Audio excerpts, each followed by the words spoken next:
pesquisa aqui no herbário da Universidade Federal do Pará, Campus Bragança, com o professor Ulf Millig, que vai falar um pouco para a gente o que é o herbário, qual a função de um herbário, o que o herbário de Bragança tem, da universidade.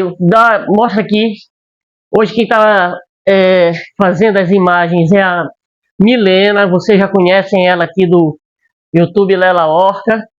Professor Ulf, sim, um prazer estar sendo recebida pelo senhor aqui na... É um prazer, Daniela, que tu estás aqui. Aqui, aqui na universidade. Fala para mim o que é um herbário, tudo que a população brasileira precisa saber o que é um herbário. Bem, um herbário é simplesmente uma coleção de plantas.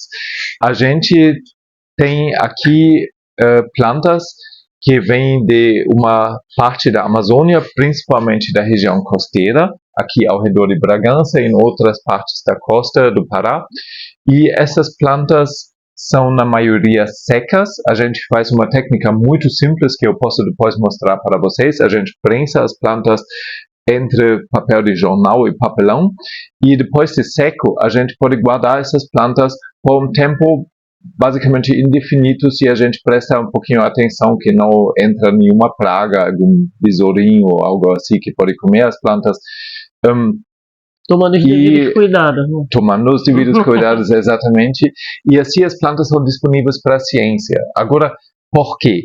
A ciência tem vários interesses que são atendidos pelo herbário. Um é simplesmente a identificação de plantas. Né? Se a gente vê uma planta na natureza, a gente quer saber qual é esta planta. E a melhor maneira de identificar ela quando ela é desconhecida é consultar um herbário onde tem material de referência para comparação. Então, se, por exemplo, um dos nossos alunos coleta uma planta que ela ou ele desconhece, a gente vai preparar ela, entrar aqui no herbário e compara ela com a coleção que a gente já tem, além de consultar, obviamente, livros ou outras fontes de informações. Em alguns casos, a gente precisa também entrar em contato com especialistas, e os especialistas também consultam a gente, porque eles sempre precisam aprofundar o conhecimento sobre as espécies com quais estão trabalhando, analisando as espécies de diferentes lugares no país. E aqui na região amazônica, geralmente não tem tanto conhecimento, não tem tantas pesquisas como em outras partes do país. E assim vem pesquisadores, por exemplo, do Rio de Janeiro ou de outras partes para cá, para ver o nosso material, ou a gente manda o material emprestado para eles e eles devolvem mais tarde. Uma outra questão é a ecologia, né? Porque a gente está interessado, então, quantas plantas tem, por exemplo, em um certo lugar, em um certo momento no tempo. Por exemplo, a gente fez 10 anos atrás uma pesquisa na Restinga da Vila Bonifácio. E se a gente tem interesse de ver se a Restinga ainda é a mesma como era 10 anos atrás, basta comparar o que tem hoje com o que tem no herbário. E assim a gente tem uma comparação se a situação piorou, melhorou. A gente pode fazer isso através dos registros do herbário.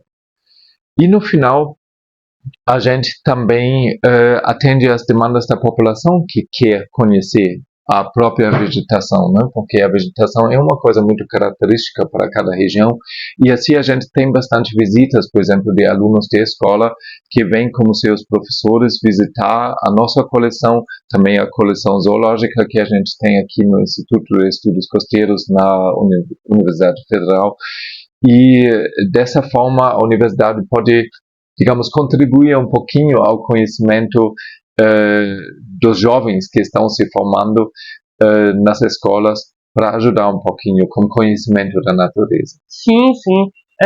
Então a função do herbário, acima de tudo, é a divulgação mesmo, cientificamente do que é nosso, da natureza. Pesquisa, divulgação e também manutenção de registros para futuras gerações. Sim, herbários têm outras partes do mundo já por muito tempo, séculos. Uhum. O nosso herbário é relativamente jovem, tem 20 e poucos anos. Sim. E assim a gente tem aqui na região 2 herbários muito grandes, muito reconhecidos do Museu Gede em Belém e da Embrapa, que começou como herbário do Instituto Agronômico do Norte, né, décadas atrás. Mas além desses, junto com aquele da UEPA, o nosso é um dos maiores aqui da região. A gente tem na faixa de 16 mil, chegando em 17 mil plantas registradas aqui no herbário, de diferentes formas, das menores, né, briófitas, até algumas que são relativamente grandes. Se tu queres, posso mostrar para vocês. Mostra as briófitas. Eu particularmente gosto muito das briófitas. Bem, briófitas são plantas que são tão pequenas que geralmente a gente precisa uma lupa para ver elas. E muita gente considera elas como um limo, uma sujeira verdinha no tronco das árvores. A gente tem aqui envelopes que são todas etiquetadas, mostram quem colocou. Esse, por acaso, foi eu, mesmo não trabalhando muito com isso aqui.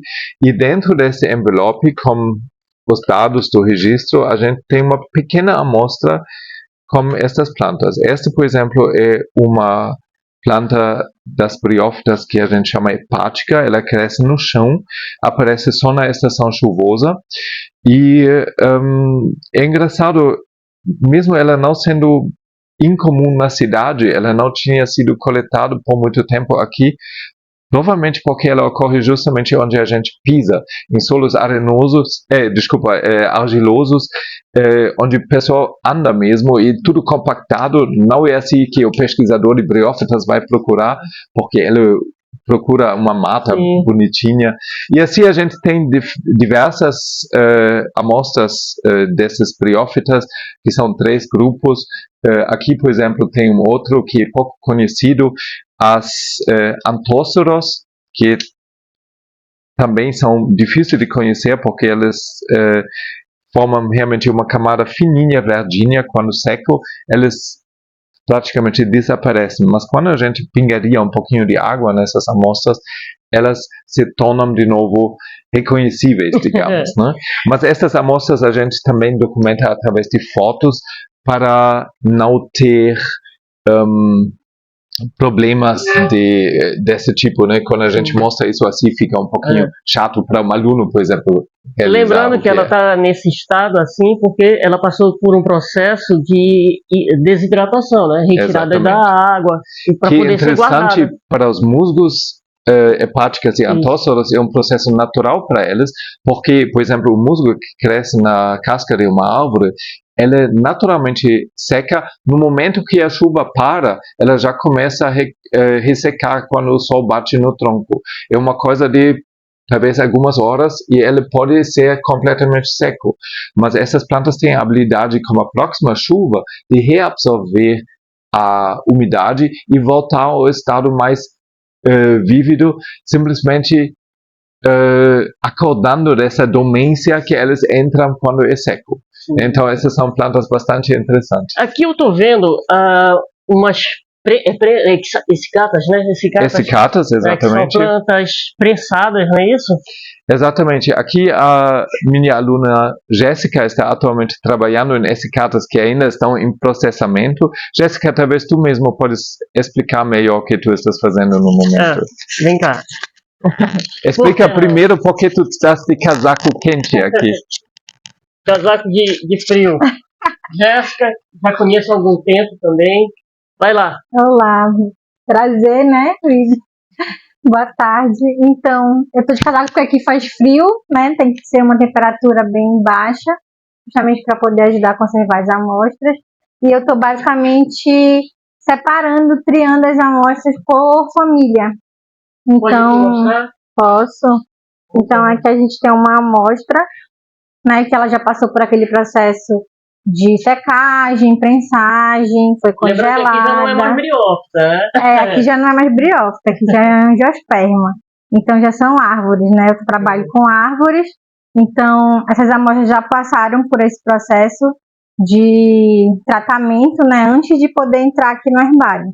Depois que ela vem para cá, a gente basicamente separa elas, né? Então elas tem famílias, então a gente separa elas por família para poder depois chegar a uma indicação mais fina, né, a nível de espécie. Então, basicamente, é isso que eu estou tentando fazer agora. Tá Com esse fazendo. material, estou fazendo. A gente está quebrando cabeça às vezes, né? Mas em muitos casos a gente consegue. Esse é um dos problemas que tem relativamente poucas Obrigada. De pessoas nada. que conhecem bem as plantas da Amazônia. E muitas vezes as plantas que conhecem já são pessoas de idade que conviveram com as plantas muito tempo, mas já a geração dos filhos deles não sabe mais tão bem, e os netos muitas vezes nem sabem diferenciar um cajueiro de uma manga. Não, bem, cajueiro e manga talvez, mas Sim, só um exemplo. coisas que dá para comer geralmente sabe ainda diferenciar, mas as coisas que não dá mais para comer geralmente mato e capim sem diferenciar o que é. E isso pode ser um pouquinho problemático porque a gente está perdendo a conexão com esses seres vivos. A gente só chama assim coisa verde, mato assim, né? Por exemplo, a gente tem plantas aqui na região que foram só encontradas aqui, ou quase só encontradas aqui, e a gente tem que ver que não desaparecem. Por exemplo, Seria o efeito da cegueira botânica, né? é um pouquinho, né? Porque o que a gente não conhece, a gente não valoriza, né? E se eu chamo tudo de mato e não sei diferenciar entre as plantinhas que constituem esse mato, né? Eu não vou valorizar muito isso. Para que se usa este mato? Serve só para queimar. Né? Cobra se esconde lá dentro. Né? O pessoal tem muito medo de cobra. A gente, como botânico, quase não vê cobra, porque quando a gente vem coletando plantas, elas fogem logo. Né? E todo esse tempo é difícil de ver cobra se a gente trabalha. Mas essa é uma das coisas que a gente quer. A gente quer que o pessoal entenda melhor como é diversa a nossa vegetação aqui. Bragança é um município onde já desde muito tempo a população está manipulando a natureza, porque é uma das regiões que foi colonizada pelos europeus muito cedo, séculos atrás.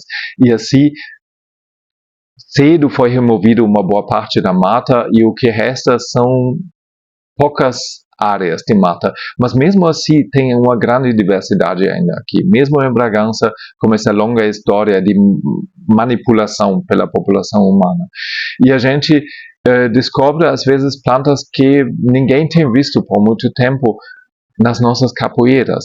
Por exemplo, fim da semana passada eu estava andando de bicicleta só assim para me exercitar um pouquinho e vi uma planta na margem do caminho que pensei, eu não vi essa ainda, vou levar um galho assim, levar para o herbário para identificar, né? No início não achei, porque é uma família um pouquinho difícil de ter acesso quando a gente não é especialista nessa família. Depois eu descobri que é uma planta que chega aqui no limite da distribuição geográfica dela, então ela ocorre, por exemplo, no Tocantins até a Bolívia, mas aqui na Amazônia ela não é assim tão amplamente distribuída, mas ela ocorre em Bragança e já foi coletada aqui. Eu achei nos nossos bancos de dados da internet uma coleta feita por Adolfo Duque, que é um grande botânico coletado esta planta aqui em Bragança 100 anos atrás.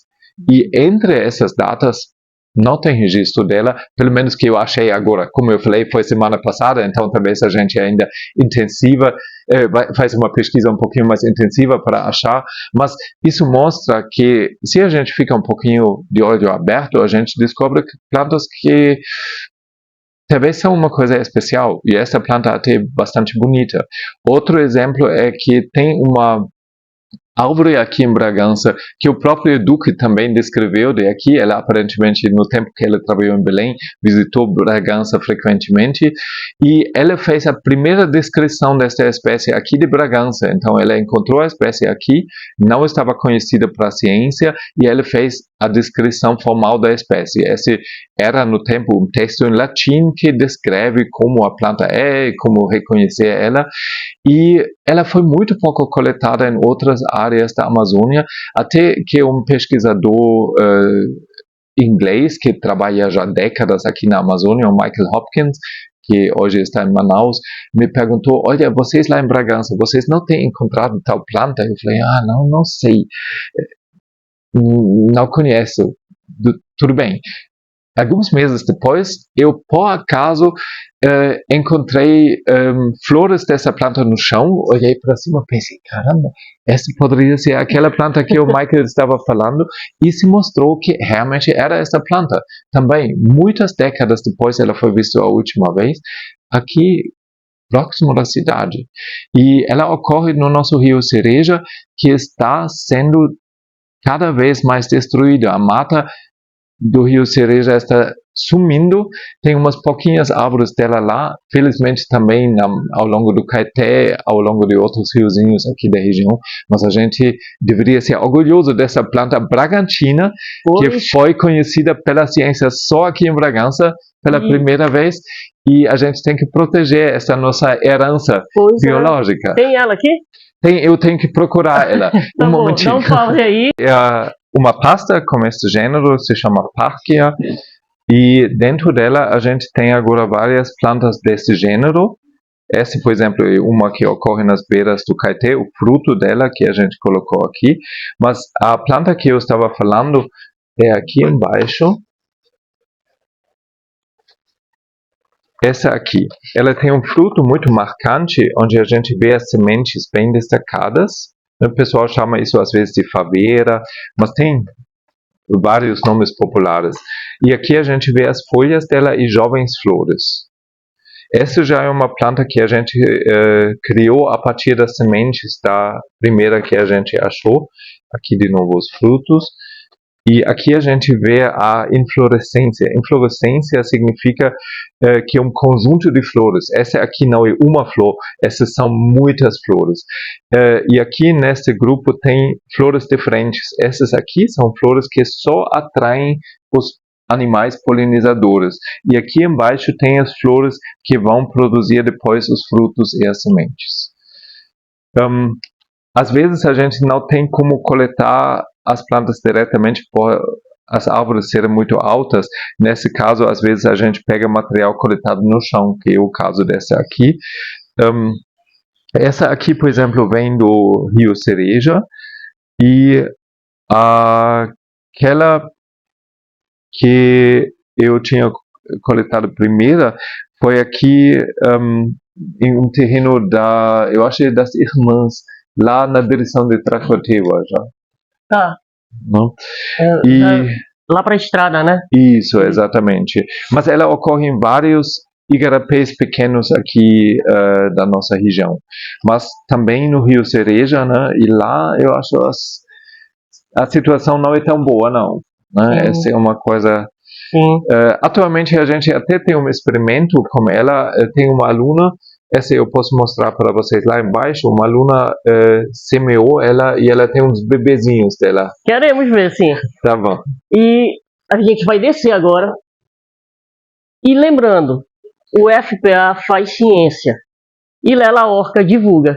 Bom, tem, aqui, desculpa. Agora aqui, para a gente ver a planta, né? Que a aluna está desenvolvendo. Essa aqui é um monte de mudinhas. Fala pra gente, professor. Sim, aqui a gente está trabalhando justamente com essa espécie que a gente viu em cima no herbário. Ela tem sementes que tem uma testa, uma camada externa relativamente dura, e elas não germinam tão facilmente. E a gente está aqui neste experimento testando maneiras de tratar a semente para germinar rapidamente, que tem um bom sucesso, porque a maioria das plantas tratadas, das sementes tratadas, germina bem facilmente. Né? Então, ela é relativamente fácil de reproduzir através dessas sementes. Vamos ver, talvez a gente consiga um dia plantar uma aqui no campus ou na cidade. Na cidade, ficaria lindo. É uma planta de Bragança. Uhum. Né?